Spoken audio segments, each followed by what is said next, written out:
প্রবাসী থেকেও যেন এক টুকরো বাংলাদেশ। লাল সবুজের রং, বাংলা গান, দেশীয় খাবার আর হাজারো মানুষের প্রাণচঞ্চল উপস্থিতিতে মুখর হয়ে উঠেছিল মিশিগানের ওয়ারেন সিটি স্কয়ার। যুক্তরাষ্ট্রের বিভিন্ন স্টেট থেকে আসা প্রবাসী বাংলাদেশিরা পরিবার পরিজনে মিলিত হন এই আয়োজনে। মেলার অন্যতম আকর্ষণ ছিল বাংলাদেশের জনপ্রিয় শিল্পীদের মনোমুগ্ধকর সঙ্গীত পরিবেশনা।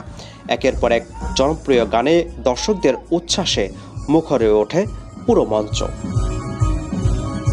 শুধু গান নয়, উৎসব জুড়ে ছিল দেশীয় ঐতিহ্য তুলে ধরার নানা আয়োজন। পোশাক, হস্তশিল্প এবং বাংলাদেশের বিভিন্ন অঞ্চলের ঐতিহ্যবাহী খাবারের স্টল ঘুরে দেখেন দর্শনার্থীরা। শিশুদের জন্যও ছিল খেলাধুলা ও বিনোদনের আলাদা ব্যবস্থা।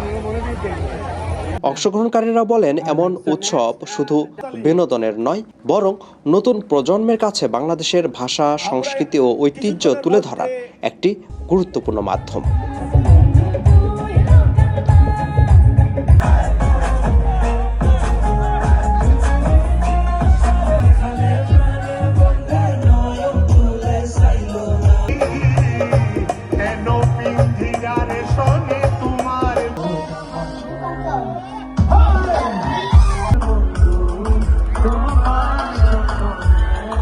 আপেল মাহমুদ, ঠিকানা নিউজ ডেস্ক, নিউ ইয়র্ক।